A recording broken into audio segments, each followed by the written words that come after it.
आप देख रहे हैं पुलिस टुडे न्यूज, जहां सच है हमारी पहचान और निष्पक्षता पत्रकारिता हमारा अभियान। नमस्कार, मैं हूं ममता सिंह और आप देख रहे हैं पुलिस टुडे न्यूज। चलिए शुरुआत करते हैं आज दिन भर की बड़ी और विशेष खबरों से। श्री राम मंदिर चढ़ावा मामले पर कांग्रेस की सद्बुद्धि पदयात्रा, निष्पक्ष जांच की उठाई मांग। रामपुर, 7 जुलाई 2026। रिपोर्ट रफीउल्लाह खान। उत्तर प्रदेश कांग्रेस कमेटी के निर्देश पर जिला एवं शहर कांग्रेस कमेटी रामपुर के संयुक्त तत्वावधान में मंगलवार को अयोध्या श्री राम मंदिर ट्रस्ट में चढ़ावे से जुड़ी कथित वित्तीय अनियमितताओं के विरोध में सद्बुद्धि पदयात्रा निकाली गई। कांग्रेस नेताओं ने इस दौरान मामले की निष्पक्ष एवं उच्च स्तरीय जांच कराने और दोषियों के खिलाफ कड़ी कानूनी कार्रवाई की मांग की। पदयात्रा शहर कांग्रेस कार्यालय काजी गली से शुरू होकर शहर के विभिन्न मार्गों से होती हुई नईगंज धर्मशाला मंदिर पहुंची, जहां भगवान श्री राम की प्रार्थना के साथ इसका समापन हुआ। कार्यक्रम में जिला एवं शहर कांग्रेस कमेटी के पदाधिकारी, वरिष्ठ नेता, विभिन्न फ्रंटल संगठनों के प्रतिनिधि और बड़ी संख्या में कार्यकर्ता शामिल हुए।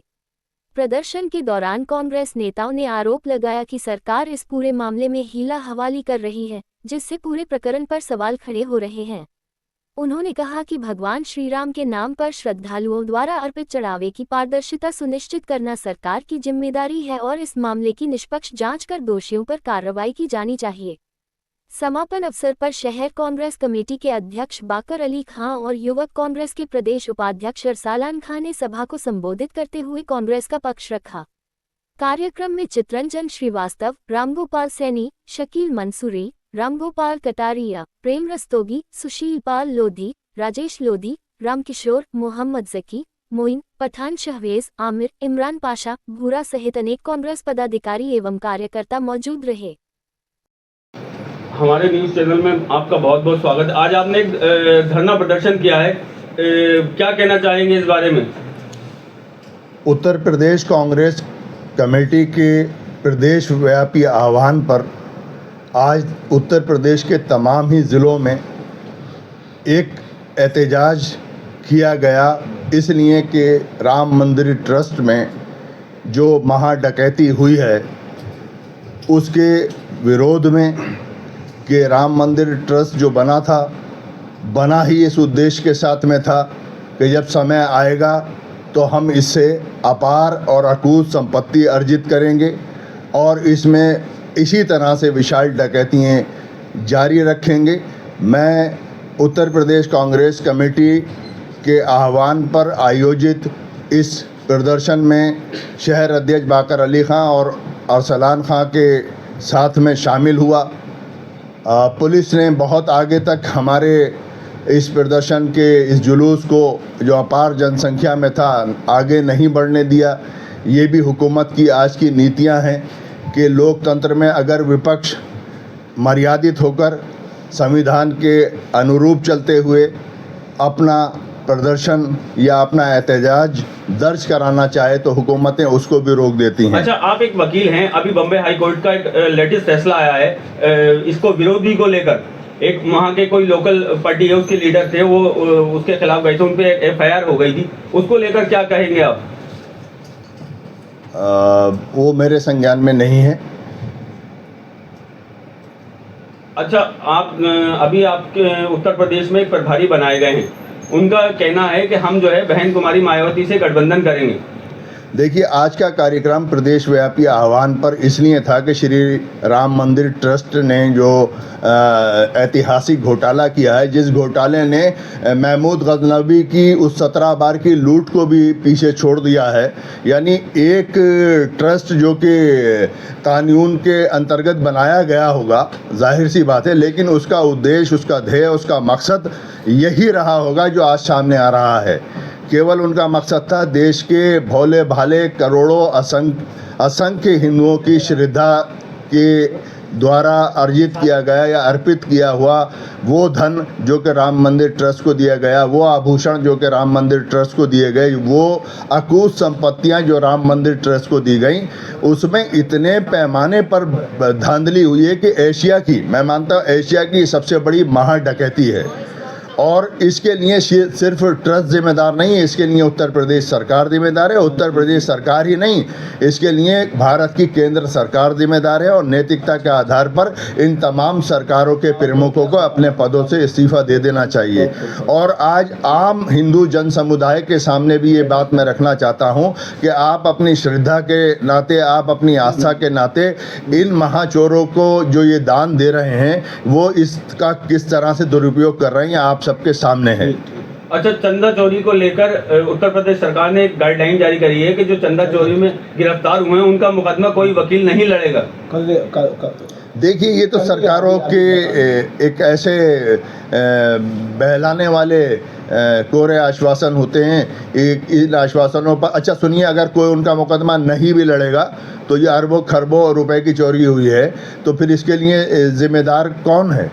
इसके लिए भी तो सरकार ही जिम्मेदार है। ये कह देना कि कोई मुकदमा नहीं लड़ेगा, ये चोरों का समर्थन ही है और चोरों का ये पूरी तरह से उनके साथ खड़ा होना है। ये क्या बात हुई कि मुकदमा नहीं लड़ेगा कोई वकील? ये कोई बड़ी बात नहीं हुई। उन्होंने वकीलों को लेकर एक बात और कही है कि जो वकील मुकदमा लड़ेगा वो उसका जो वकालत का लाइसेंस है वो तक रद्द कर दिया जाएगा। सबसे पहले तो इनको खुद अपने मुख्यमंत्री पद का और अपने केंद्र के मंत्रालयों के पद का लाइसेंस खुद ही रद्द कर देना चाहिए, नैतिकता के आधार पर इस्तीफे दे देना चाहिए। इतनी बड़ी, मैंने कहा कि एशिया का ये सबसे बड़ा महाघोटाला होगा, एशिया की ये सबसे बड़ी चोरी होगी, एशिया की ये सबसे बड़ी डकैती होगी, ये हिंदुस्तान की नहीं। और अभी जब इसके राज खुलते जाएंगे, अभी तो ये शुरुआत है।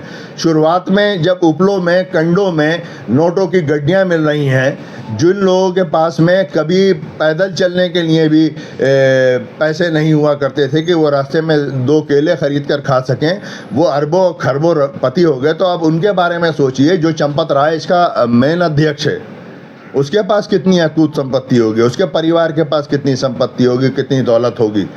तो यहाँ पर ईश्वर भी मदद कर रहा है विपक्ष की, और श्री रामचंद्र जी भी मदद कर रहे हैं विपक्ष की कि इस दौर में कि जबकि चुनाव नज़दीक हैं, इनकी पोल पट्टियाँ खुल गई हैं। ये कतई राम के नहीं है, ना ये राम के हैं, ना ये श्री कृष्ण के हैं, ना ये हर हर महादेव का नारा देते हैं, ये उनके भी नहीं है। ये सिर्फ और सिर्फ अपनी सत्ता के हैं, अपनी पार्टी को स्थापित करने के लिए तरह तरह के षड्यंत्र करते हैं और उन षड्यंत्रों में अभी तक ये कामयाब हैं। लेकिन ये मैं मानता हूँ कि ऐश्वर्य मदद हो रही है विपक्ष की और जनता को समझने का, और ये एक मौका दिया है। अगर पूछे तो श्री राम जी ने ही मौका दिया है इन चोरों को सामने लाकर। मैं तो मानता हूँ श्री राम जी ने ये खुद मौका दिया है कि इन चोरों के नाम उजागर करा दिए उन्होंने। चंदा चोरी को लेकर अखिलेश यादव ने 23 ट्वीट किए हैं और अभी एक मदरसे को सीज कर दिया गया उन्हीं की पार्टी के जिला अध्यक्ष द्वारा शिकायत पे। उसको लेकर क्या गया, क्योंकि आपका समाजवादी पार्टी से गठबंधन है उत्तर प्रदेश में। देखिए, अखिलेश यादव जी ने अपना क्या वक्तव्य दिया ये पूर्णतः उनके ऊपर निर्भर करता है, उसके लिए स्वतंत्र है। उनका क्या स्टेप होता है इसके लिए वो स्वतंत्र हैं। हाँ, यकीनन गठबंधन है उनसे हमारी पार्टी का, लेकिन कांग्रेस की अपनी नीति, अपने मूल्य, अपने सिद्धांत हैं। और कांग्रेस जब से हमारे लोकसभा के उत्तर प्रदेश के प्रभारी बनाए गए हैं गौतम जी, ये समझिए कांग्रेस में एक नई स्फूर्ति का जो ज़रूरत थी वो पैदा हो गई है। और अब कोई समुदाय ऐसा नहीं है जो कांग्रेस से अछूता हो। और कांग्रेस उत्तर प्रदेश में आगामी समय में अपनी मजबूत सरकार बनाएगी, गठबंधन के साथियों के साथ अपनी मजबूत सरकार बनाएगी। और ये प्रकरण जो सामने आया है, ये मैं बारंबार कहूँगा कि ये श्री राम जी ने खुद हिंदुस्तान के असंख्य बहुसंख्यकों को ये आंखें खोली हैं उनकी कि मेरे नाम पर इनको चंदा मत दो। ये चंदे की चोरी नहीं, डकैती नहीं, महा डकैती कर रहे हैं। अगर 2027 में आपकी सरकार बनती है समाजवादी पार्टी या अन्य पार्टियों के गठबंधन से, तो क्या चंदा चोरी में जो भी लोग लिप्त हैं उनके खिलाफ कड़ी कार्रवाई होगी? यकीनन होगी। चंदा चोरों के खिलाफ कार्रवाई होगी। चंदा चोरी में जो जिन लोगों का संरक्षण है वो भी सामने आएगा। सब दूध का दूध, पानी का पानी हो जाएगा। आप समय तो आने दीजिए, ये तो शुरुआत है। और शुरुआत में ही मैंने आपके सामने अर्ज़ किया कि लोग अपने खून और पसीने की कमाई को श्री राम मंदिर ट्रस्ट को दे रहे थे अपनी आस्था की बिना पर। हमारे हिंदू भाई जो अपनी आस्था की बिना पर छोटा दान या बड़ा दान या महादान दौलत का कर रहे थे, उनके सामने ये उजागर हो चुका कि हम किसको दे रहे थे। हम महाचोरों को दे रहे थे, महाडकैतों को दे रहे थे। और ये मेरी बात इतिहास का एक हिस्सा बनेगी कि एशिया की सबसे बड़ी चोरी है। अभी उसकी स्थिति ये है कि गिने नहीं जा रहे हैं कितने पैमाने पे चोरी है, और जितना समय बढ़ता जाएगा ये चोरी के जो धनराशि है और दौलत अकूत संपत्ति है ये आपके सामने आती जाएगी। और जनता ने तो मन बना ही लिया है कि जिनके नाम पर हमसे निकलकर हमारी आस्थाओं को ठगकर हमें धोखा देकर हमसे पैसा लिया गया था, ये पैसा इन्होंने अपने व्यक्तिगत स्वार्थ के लिए इस्तेमाल किया है। और इसकी जितनी भी कांग्रेस की तरफ से, हम अपनी पार्टी की तरफ से इस महाकृत की, इस कुकृत की निंदा करते हैं और हमेशा इसकी निंदा करते रहेंगे। कांग्रेस हमेशा हिंदू मुस्लिम सिख ईसाई आपस में है, भाई भाई का नारा जो उनका अपना नारा है उस पर चलती रहेगी। और कांग्रेस के साथ आज बहुसंख्यक समाज पूरी तरह से फिर से जुड़ रहा है, क्योंकि उसको मालूम है कि कांग्रेस ने जो कहा वही किया।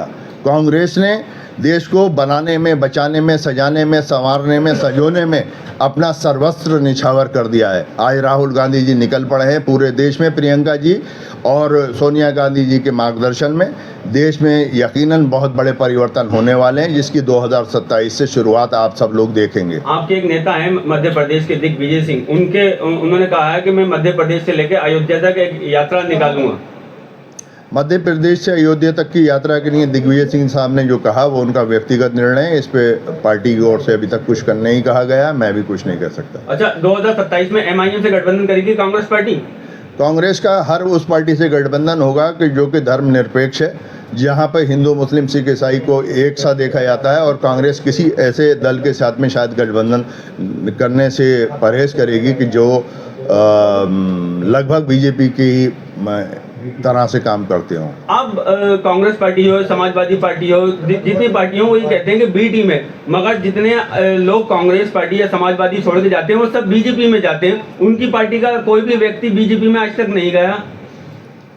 उनकी पार्टी में जाने के लिए जो लोग बीजेपी में जाने के लिए आतुर होते हैं वो वही लोग होते हैं जो कि राजनीतिक माहौल को देखते हैं, राजनीतिक मौसम को देखते हैं और चले जाते हैं वो बीजेपी में अपने व्यक्तिगत स्वार्थ के लिए। अभी ओवैसी साहब के पास तो चूँकि कहीं पे सरकार है ही नहीं, और ओवैसी साहब का काम भी सिर्फ सरकार बनाने का होता भी नहीं है, उनका काम ही सेकुलर सरकार को रोकने का होता है, इसलिए उनके पास कोई जाता नहीं है।